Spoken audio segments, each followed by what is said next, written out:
going to conquer, and we're going to take some. Is that understood? Yes, sir. That's what we're going to do, sweethearts. We are going to go and get some. All right, people, on the ready line. Are you me? Yeah! Are you me? Yeah! What are you? The November issue of Exceptional Parent magazine has two themes: financial information and parenting more than one child with disabilities. Read all for free at www.epmagazine.com. Follow EP Magazine on Facebook, Exceptional Parent Mag, and on Instagram and X at EPMzine. Monotony. It comes in all shapes and sizes. Dull, tedious, just plain boring. But what is this? A contender, perhaps? Something unboring by the looks of it. Jabs right at dull, an uppercut to tedium, something that keeps you on your toes, keeps your head on a swivel, a knockout punch to your old, boring workouts. Welcome to Fight Camp.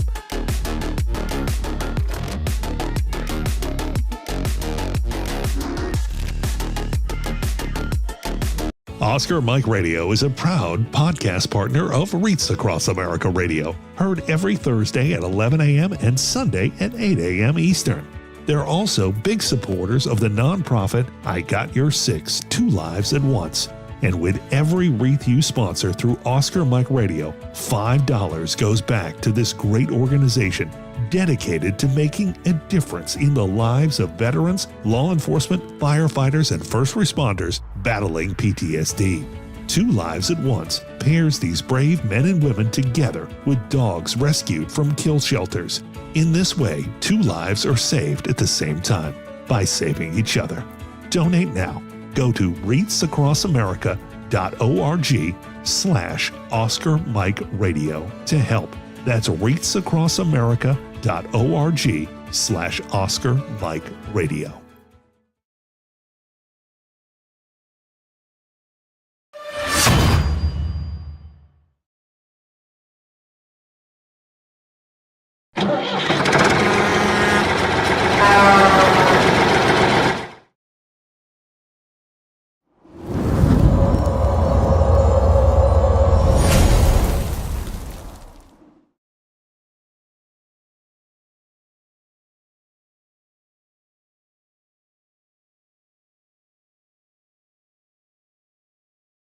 Marines are made for this.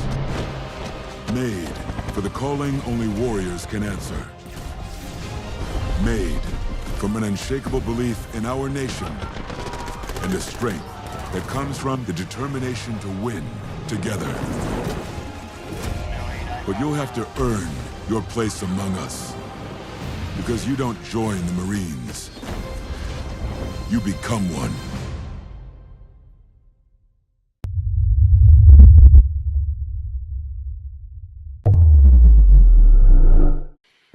Hello and welcome again to Oscar Mike Radio. My name is Travis, Marine Corps veteran and your host.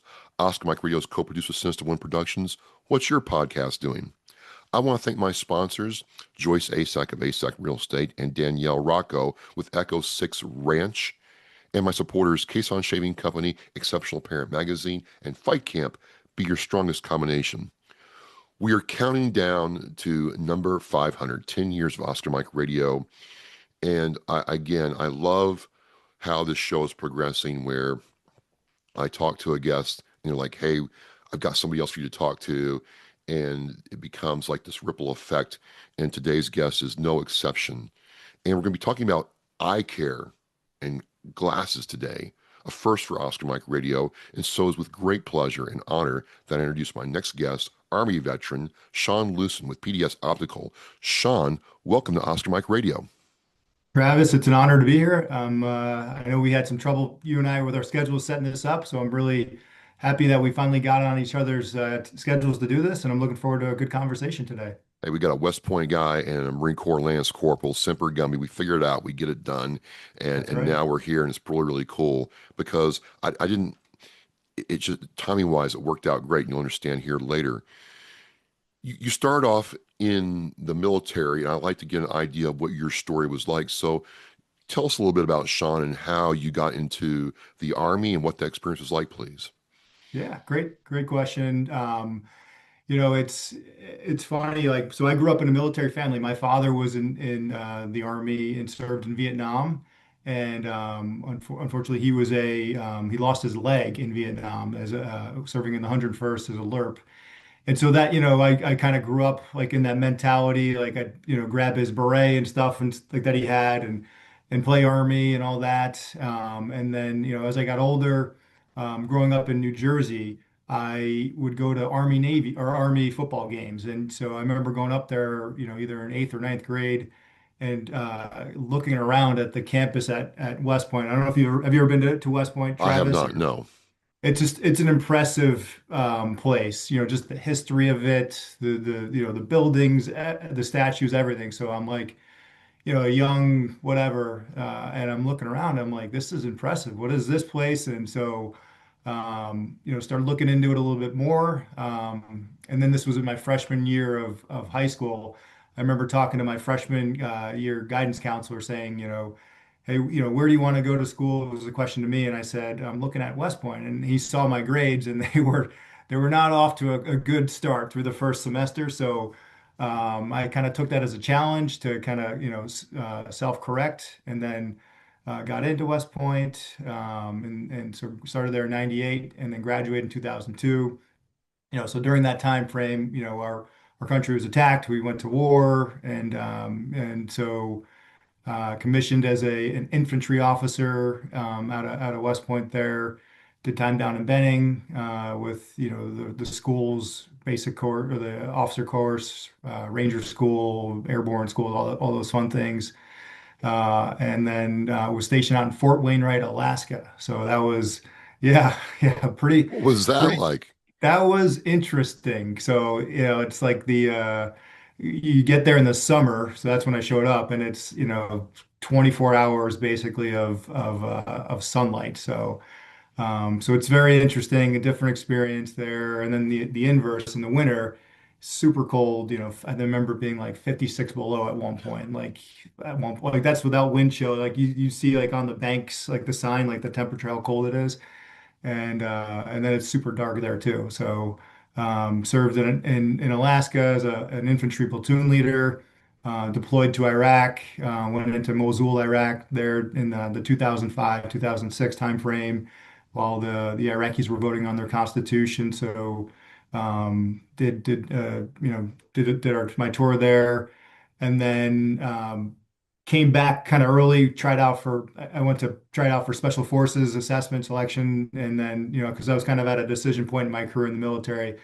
Do I make a full career out of this, or do I, get out after my 5-year commitment? And so I did the Special Forces. I did the hard part. I got selected, and got my butt kicked for that 3 weeks, Wow. but then ended up declining it and getting out. And then so I look back fondly on my military time. So it was, it feels like a million years ago at this point.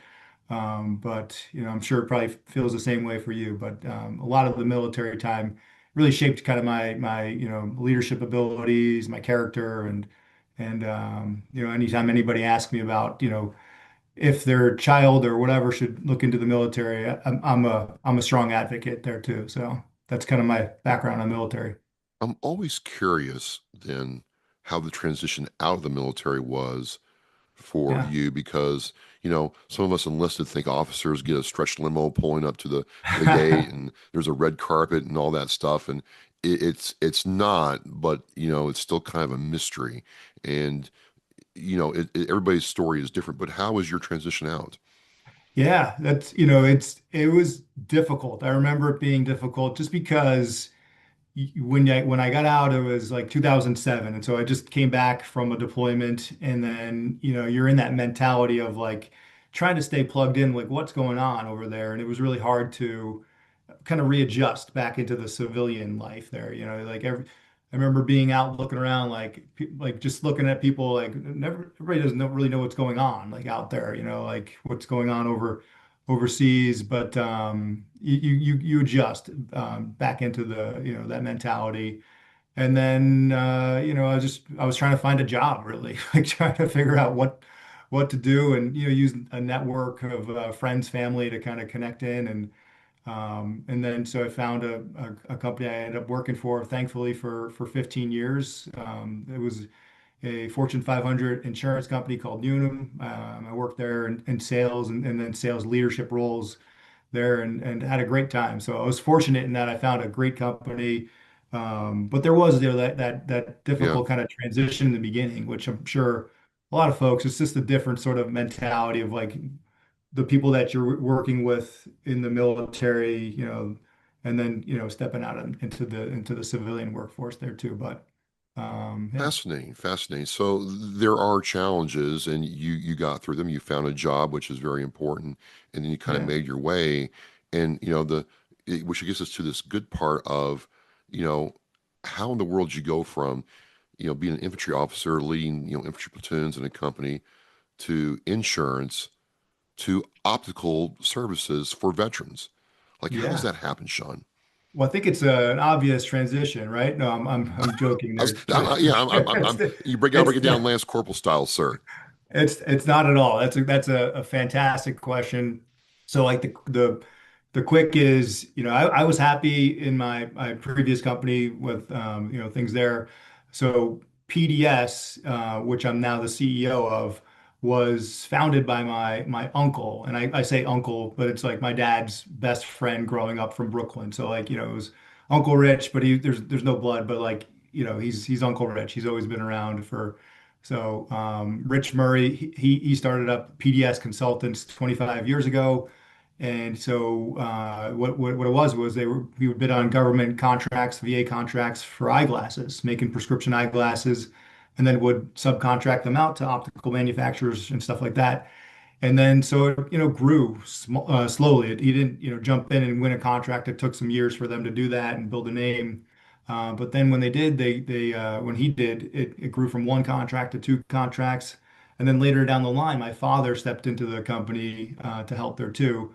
And then it kept growing, which was a good thing. And then in 2019, they instead of subcontracting out, they acquired the optical labs, which is what PDS is today. So now we do everything. We've got the optical labs where we manufacture the prescription eyeglasses in Louisville, Kentucky, which we're headquartered out of, and then also we have an optical lab in Fort Lauderdale, Florida, too. So this was 2019 when they made that acquisition.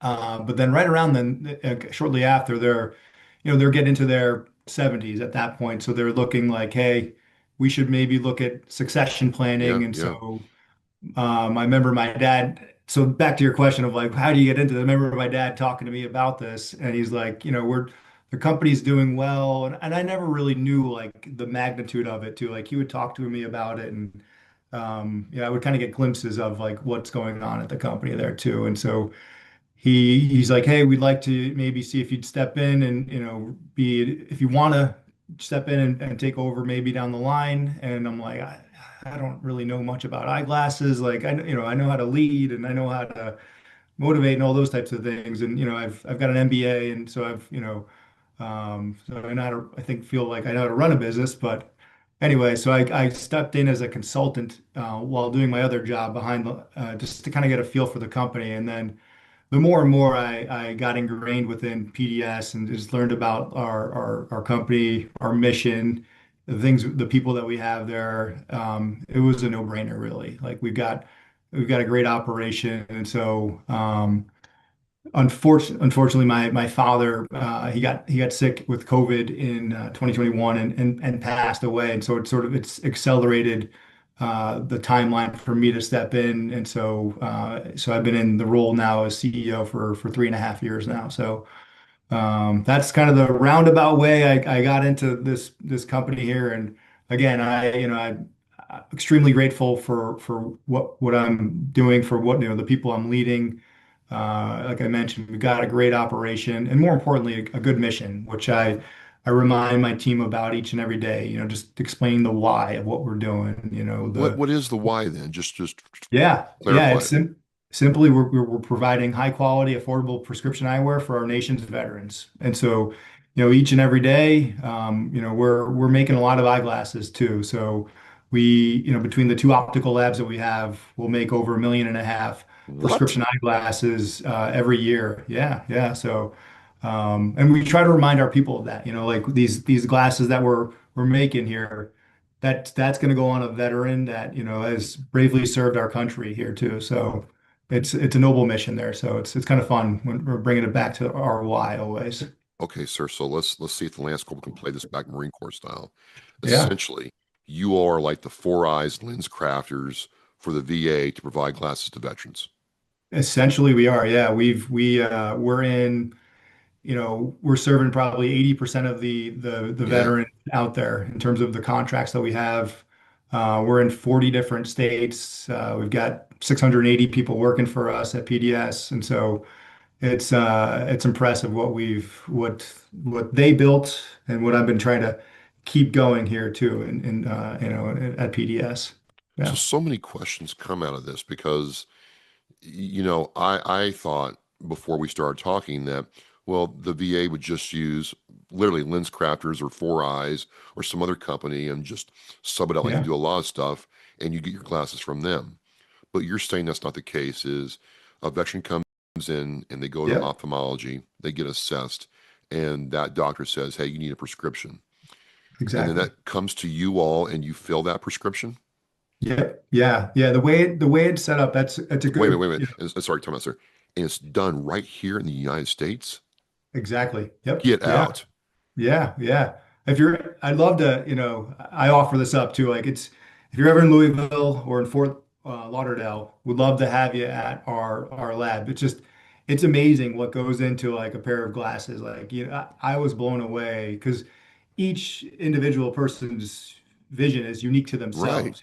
Differences in left eye, right eye, and so it's like we're making a custom product for each and every person that's out there too. So what goes into these lenses start as sometimes like a big hockey puck, and they're ground down and finished. And so offers out there. If you're ever in Louisville, Fort Lauderdale, love to have you out there For and sure, move for sure. forward. I'm just thinking of process flows, quality control aspects, Yeah, scaling, you know, because to your point, it's not like you're making the same, let's just keep right. the same shell casing for an M16.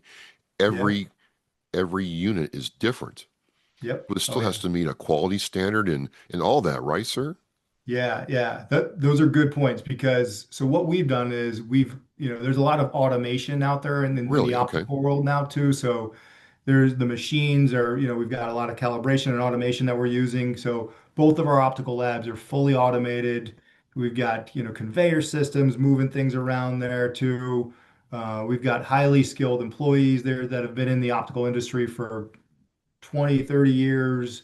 So all of those things there, it goes there's and we're making sure there's no breakage. There's the quality is meeting all the standards there too, which we're doing, which is great. So it's like a well-oiled machine that we've got in there, and we're always trying to get better and better each and every day, really. With investments in our people, investments in the technology out there, the equipment too. So we're always looking for ways to refine the edges and get better and better at PDS. It's just amazing because I talked to somebody who works in surgical gloves, and almost all the gloves are made overseas. And Ah, it's surprising in a very good way that the VA is using an American company to do this. yeah, And it just proves that Americans can make something to a high standard.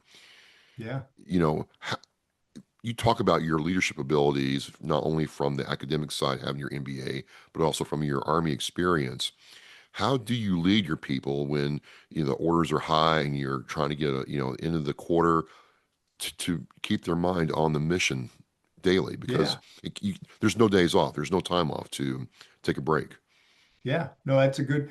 I have a philosophy I've kind of picked up over the years. You've probably heard this before in the military too. Just mission first, people always. And so, what I mean by that is, keep the mission forefront so our people know what's their why and what we got to stay focused on.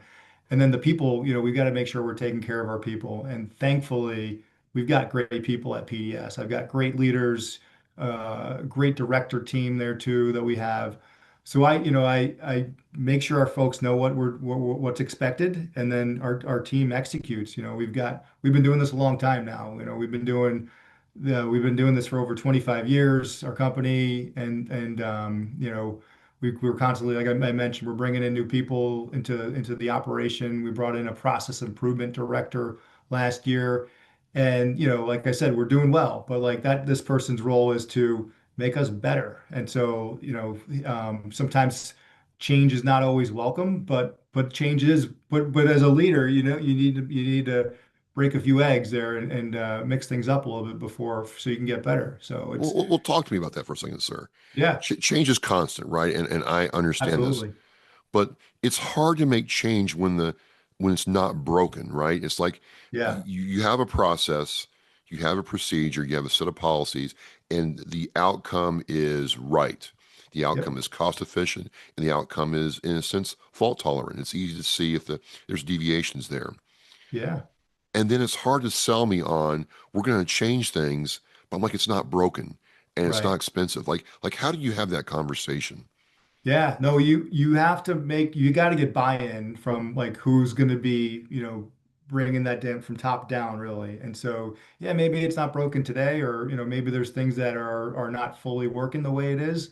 But you've got to, as a company, you can't be complacent really. So you need to be always looking for like what's around the corner there. How do we refine ourselves, make those small tweaks around the edges there to get better and better. So as long as you get your people bought in on the why, I think that's number one of like why we're making these changes there. It's really, and then from there, just constantly reminding them of the why, because there is some like pushback again, like, all right, yeah, I know we're doing the change. I hear you out, but we're doing it anyway. Like, It's just like in because, formation, when you're standing in formation, yeah, safety briefs yeah, and all that stuff, right, sir? yeah, oh Same yeah, thing over and over again. Gotcha, right, gotcha. So yeah, let me ask you about frames because some people want the Oakley frames or the Gucci frames or the D&G frames. yep, Ha- you have to have somebody designing frames that look good yeah. aesthetically, right? Like, how's that work? Yeah, good question. So the Oakley, the Gucci frames, they're more expensive typically. And so like the contracts that we have those, but the contracts that we do with the VA are more cost effective really. And so we have tremendous vendor partner relationships out there with big optical companies here making frames, and we'll give them feedback on like what's popular, like what are some of the things out there. So maybe it doesn't say Gucci on there, or it doesn't say Ralph Lauren or Ray-Ban or whatever, but like there's still frame's a frame really, kind of at the end of the day there. Like there is some, you can tell there's some differences between like some frames that you buy maybe at like a gas station or something like that. I'm not picking on those companies that sell those, but we give feedback to our partners out there and that make frames for us.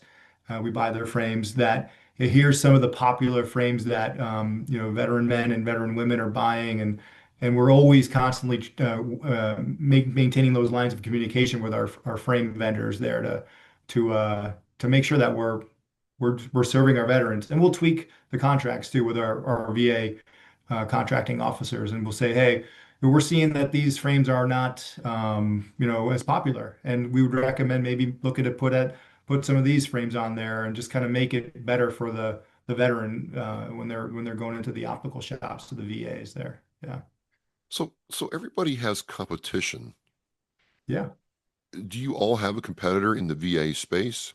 we Here's the reason do. I'm asking Yeah. that.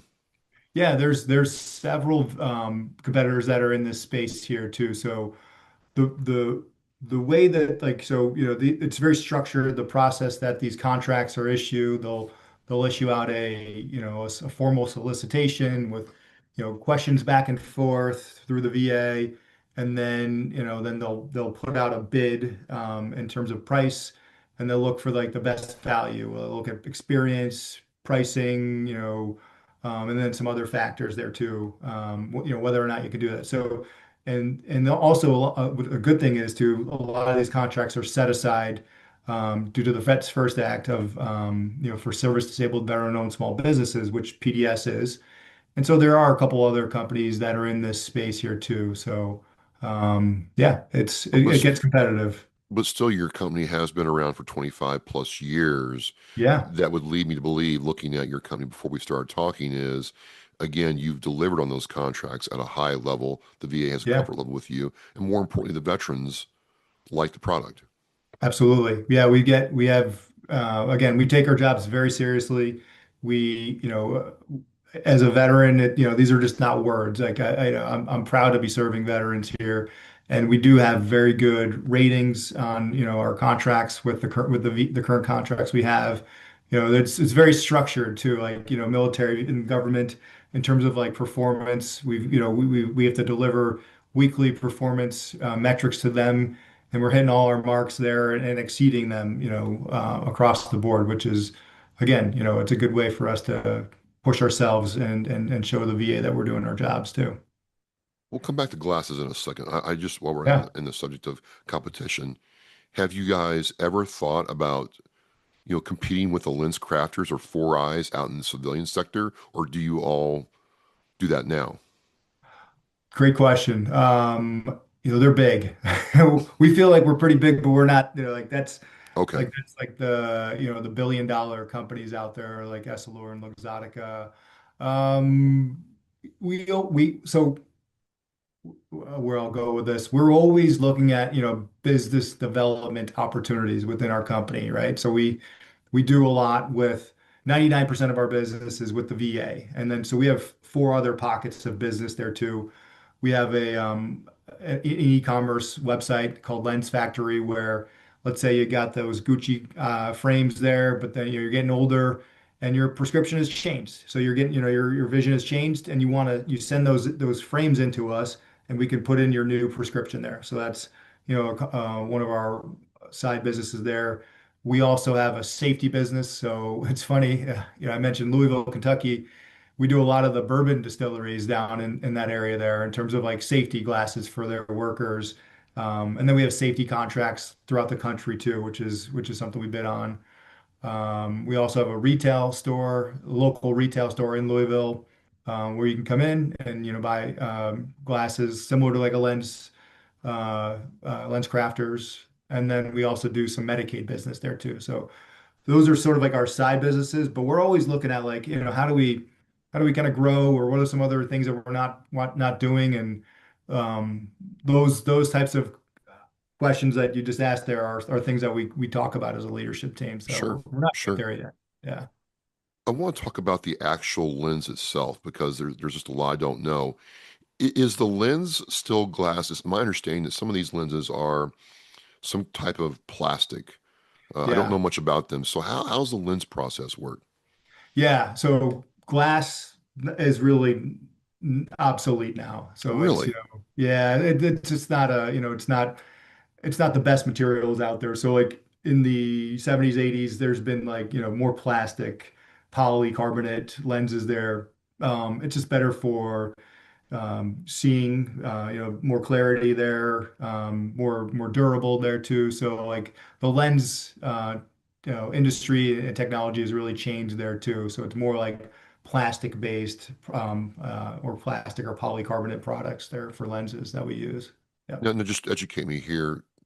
When we're talking about durability, are scratches reduced with the polycarbonate? Yeah. Really? Yeah, you're Travis, you're good. You're picking up. We may be bringing you into the optical space here after this. So yes, there's a lot of scratch resistant lenses. Either come with it, or we'll put in some special coatings afterwards to make them scratch resistant. There's tons of things you could do, like, AR technology there we can do, like anti-reflective, anti-glare. Those are similar terms there too. So there's a lot of different things that you can add into the lenses, photochromic. I'm not sure if you're familiar. I'm giving you too much here. Like No, no, no. It's fire hose time. I'm loving it. I'm so like, me being into this like 3.5 years as CEO, and then, 5 years in the optical space now, I'm constantly pushing myself to learn too. Like I just recently passed my ABO, which is an exam our opticians take. So Really? yeah, so it was, I underestimated the challenge of it. So I ended up taking it. Actually, it took me 3 times to pass the exam. So I'm being fully honest on your podcast here, but it was If I may, that kind of it's very interesting to me because yeah. sometimes people think the CEO is the CEO, and some CEOs don't bother with it. But is that a leadership thing that you wanted to take that test and understand what your Yes. team and staff in the industry is doing? Why'd you do that? Yeah. You didn't have Yeah, to. I didn't, it was a lot of time. And so it's, like I said, I underestimated it. I jumped in thinking like, all right, I'm a pretty smart guy. I can like take the test and did not. I bombed out the first time with some like limited studying there.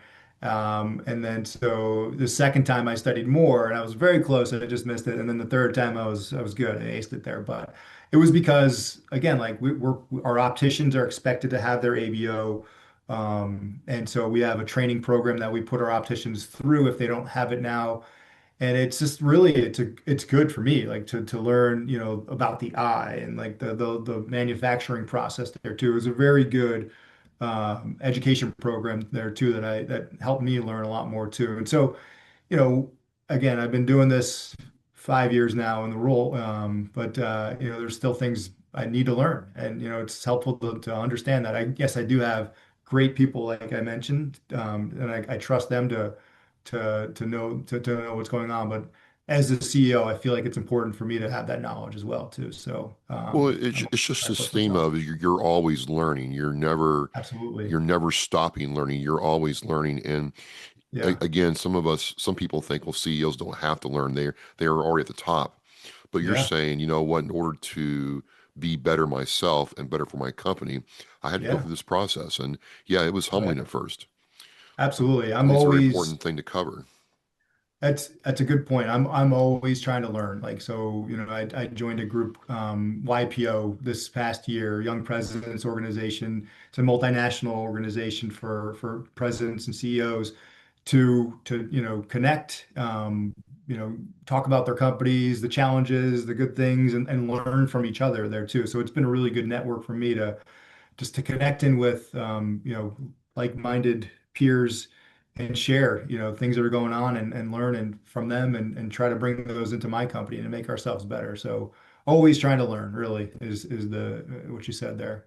So if a veteran, say in Louisville or Texas or even Alaska, working out there at Fort Wayne as a civilian contractor, needed eyeglasses with a certain ANSI safety rating, a certain kind of thickness, that not glass, that plastic, the polycarbonate material could be Yep, customized to their needs right there in the VA office. absolutely. Well, I Yeah, mean, yeah, the measurements are all taken, but then it ships back to your yep, lab and you can create it for that veteran. exactly. Yep, yeah. And so we do all the quality, the testing on those lenses there and to make sure those are ANSI standards and all that that's passing too. And Yeah. ANSI is a safety standard, right, for Yep. glasses and how, okay. So Yeah. I'm learning, I'm learning. You are. So You're good. the eyes are the windows to the soul, Yeah. but the eyes Yeah. have to see first. And one thing I got to tell you, Sean, is it's not the years, it's the miles, right? It's the miles. And, Yeah. it's hard to admit that, I'm not seeing as well as I used to, isn't it? It that's what happens. It's I No, think come on, sir. 45 is Don't. the yeah, yeah. Why does that It's happen? it's just because like the scientific it's so like you're the eye just stops like working and the it stops stretching as much the muscles in there and as you get older so that's what causes people to be pulling out those readers there to read the menu or the magnifier or whatever you may Or use on check your their phone cell to phone and use the read the camera. menu. Yeah. It's just age, really. It's just, you can't escape it there, Travis. So I'm in the Well, same boat. I got my glasses here too, and I was tempted to well, wear them for the podcast here, well, but we'll so far I haven't we'll had to get to use that. them. We'll get to that. But Yeah. some veterans, one, don't like going to medical, Yeah. and some, wearing eyeglasses is like, yeah, you got to admit that you're getting old, and so they'll suffer for an interminate length of time, right? Why Yeah. should a veteran, the minute they start experiencing these symptoms, immediately seek treatment rather than suffer? I mean, it's a simple question, Yeah. but there's enough of us that it's got to be asked. I'm in that boat a little bit too, but I'm kind of forced because I'm in this space, so I have to. But it's like once you put them on, like you see a whole new world. Really. Like when you're like, oh, you can see the leaves on a tree. So like, I would recommend if you need them, you wear them really. And so don't fight it. It's part of life there. As a veteran, you come into the VA. If you have any service connection disability, which unfortunately a lot of veterans do, just based on wear and tear on our bodies, you qualify for free eye care and free eyeglasses through the VA health system. So I'd fully recommend, to be doing that there. And as you get older, you need them really, to seeing and it just help your quality of life really. So So, that's my pitch to you. so I'm like, I got emphatically encouraged as a stand down, and these nurses were like, "Hey, have you had your eyes checked?" I'm like, "No, why would I need to do that?" They're like, Yeah. "Well, come on." And they're like, "You need Yeah. glasses." I'm like, "No, I don't. No, I'm not getting glasses." So the VA got like, "Hey, when's the last time you had an eye exam?" I'm like, it's been, I can't remember. Right. Well, that's the wrong answer, Sean. I can't Yeah. remember. It's not the right answer. Yeah. So they evaluated my eyes, and she was a Chinese, you know, Yeah. doctor, and she's like, "Mr. Poddington, you need glasses. I take care of you." I'm like, "I don't need glasses." She's like, "Yes, you do." And so she had the ones that they kind of put on you to give an idea of what it's going to be like. And I'm like, oh snap, because I had completely foobarred. And I can say Yeah. this here, my Yeah. eye test. I'm like, wait, I used to be able to read that. She's like, you need glasses. So I Yeah. went out to the thing, and they're like, well, what frames do you want? I'm like, and take a good 5 minutes. I'm like, why do I need 5 minutes for frames? And then I found out you all have tons of them. Yeah. It's not just like metal frames or black frames or whatever. There's literally, Sean, there were like thousands of them I could look at. Yeah. And it's like, oh my God, I got to wear these things and try to look cool and not admit that I'm old at the same time. So I selected a pair of tortoiseshell frames. Yeah. And so, and I'm going to put them on here in a second. These, and I'm curious, we're gonna see how involved you are in your product. These are Yeah. called Tortoise Modern Slick. Yep. And Familiar so with I those. got them, and I'm for the first time ever, I am putting them on. And wow, Oh yeah. I mean, Sean, you look more handsome now than you did 3 seconds ago, if that's See, there you possible. go. All I mean, right. dang, not a wrinkle on your face. What are you doing, sir? You look good too. You look good in those there, Travis. Uh, That may be the look now. Yeah. right. I mean, well, this is it. And they're the ones where if I look Yeah. down, it's kind of like reading glasses. But if I look up, Progressives. Yeah. and you're Yeah. like in like, forget 4K, forget 8K, you're like in Yeah. 20K right now. You answered your own question there. That's why we need them, I guess. As Do, you do get you have older, like yeah. glasses? Do you wear your own product? I've got the same exact pair right here. Well, put them So on, put them on, yeah, there we go. Right there. dude. Look at Progressives that. too. Yeah, look at Yeah. us. Oh, this is what they're called. They're called progressives. Yeah, so you can see, for far and then Yeah. near. When you kind of, I yeah. look up, I see far. I look down, I see clear for reading. So these are called progressives. Yeah, and we made those too. So you probably went to the Boston I or went to the the Brockton VA. Brockton VA. So that you met with one of our opticians Yep. there, and those came to our optical lab there, and we made those for you. Yeah, Your company made these glasses, we did. That's PDS is quality right there. Yeah. made in the United States by Americans. Yes. Yeah. That's awesome. I mean, it kind of Yeah. sucked in some ways, but now, and Yeah. I didn't have, when we first started talking about doing this, ladies and gentlemen, we've been trying to talk now for almost 7 months. Right. Oh yeah. It's been a while. It's just not nothing personal, Sean. It just, we've not been synced up. But I Yeah. didn't have these when we started talking. And now Oh, I great. have these. It's a whole different conversation. It is. Now you went through the experience. You've got, hopefully it was a good experience. It sounds It like it has been. Yeah. And we like I don't mean to put you on the spot, but like, do you remember how long it took for you to receive those? Was it pretty quick or? Well, I mean, you can ask me questions here. So, Yeah, um, I went in to get my eyes assessed. It was a scheduled appointment along with my yeah, physical. They said, "Hey, you need glasses," and they said it'd be like 15 days. I'm like, yeah, no freaking way. You mean to say 55 days? And the, yeah, the doctor's like, no, it's going to be 15 days. I got them in 10. yeah. I got them in 10, shipped Um, UPS to my house, um, right in the yeah, Amazon, locker, and took them out. And, she did say, hey, you're going to have to wear these, get used to them. You're not going to be used to seeing yeah, so well. And Sean, she wasn't kidding. I'm like, oh, wow, that looks pretty good. I mean, Sean, you look amazing right now. Like, again, 20, we're going to coin a new term called 20K. Okay. 20K. Not I like 4K, not 8K, 20K. it. And so veterans do amazing things after they get out of the military. Some of them, go into business, start their own nonprofits, write, read, become artists, or just go back to their families and do this. But what's it like for you on a personal level? You saw the cost of your father's service. Yeah, He got you involved with your uncle's company, you're right. yeah, And yeah, now you're making something that we're about, what? I don't know if you're in Louisville, but Louisville's about 1,400 miles, 1,100 miles away from Massachusetts.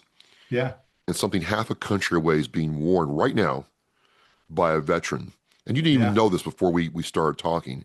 No, it's Does pretty it make cool. the day worth it to you?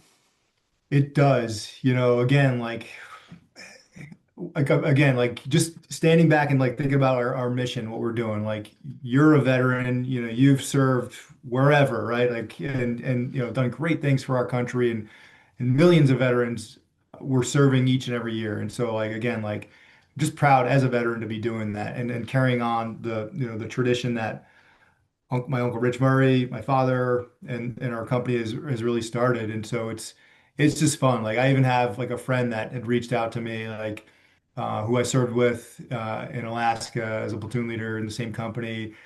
And he's like, "Hey, I got he's in Nebraska, so we have that state as well." And he's like, "I got these glasses today." He sent me the picture, like really cool. Like just it's even cooler just knowing that like you and your company was a part of it, just because he knows me personally and stuff like that. And it makes you proud again, like of like what our team is doing. And again, like it's just great, And another thing too is we're trying to get more involved in like just veteran organizations out there too. And so like last year or this year actually earlier this year we did something called Lone Eagle Honor Flight. So are you familiar with Honor Flight? I'm sure I you've am, probably yes. yeah. And so like Lone Eagle Honor Flight, just like we just sponsored an honor flight for 50 veterans all throughout the country to come to DC and just experience the all of the everything that goes on there with the monuments and it was just incredible. We had our employees participate as chaperone sponsors there for veterans. Oh, wow. We actually had two World War II veterans there, in the 95 plus years old. And then just like interacting with them like during the day, and then we had a dinner the night before, and just talking to all different veterans, and they're like wearing glasses, and I'm like just curious, where'd you get those from? Like, oh, I got it from this state. And I'm like, oh, we do those too, and they're like, oh, it's great, I love it. I was able to buy additional sunglasses with our prescription for fishing, and so just hearing those stories about like all the good things that our company is doing for our veterans just makes me proud, really. So yeah, Well, I think in a way, and this is not just, hyperbole here, in a way you encapsulate the veteran story. yeah, You served, you went overseas, you went to combat, you came back, you had your transition ups and downs, and you found a way yeah. to not only, keep business here in the United States, but also serve veterans, and also you're having your staff who may or may not have served also engage with veterans. I think that's part of the veteran Yeah. success story that I'm getting a chance to learn about here. Yeah, absolutely. It's you summarized it well, Travis. Yeah, we're again extremely proud to be doing what we're doing. Well, pride Don't take it is for it really granted. pride? So Pride, dignity, and service, PDS. yeah, So that's funny. Like, so just, this kind of going all over this but like, when I stepped in, we were called PDS consultants.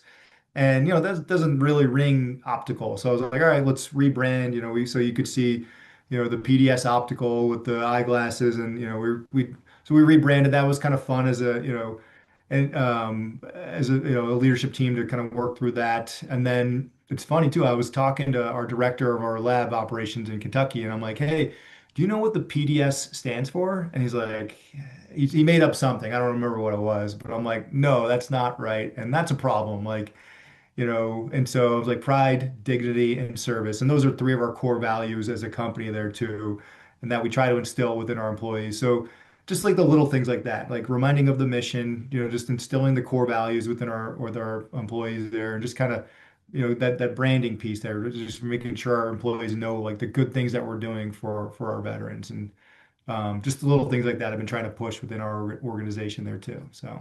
Yeah. Well, Sean, this has been a very insightful conversation. I've learned about some of the, manufacturing technical aspects of glasses and how that all works, and then the aspect of leadership too. We talked about that and how, you got that certification because you wanted to, improve yourself, but also set the example as a CEO. And then this aspect of service back to veterans. I think it's just a very powerful part of the veteran story. And I want to thank you for coming on and talking with me. How can people connect with your company or understand what you do to introduce themselves to PDS Optical and how you all serve veterans? Yeah, so we've got a website, www.pdsoptical.com. So you can reach out to and check about the company there. You can find, if you're interested in connecting with me, I'm on LinkedIn. So Sean Loosen, SeanLoosen is my name, and I'm pretty good with connecting on LinkedIn. I do get some, like, sure, a lot of us get a lot of marketing stuff on there just to filter through, but I try to keep up with that as well.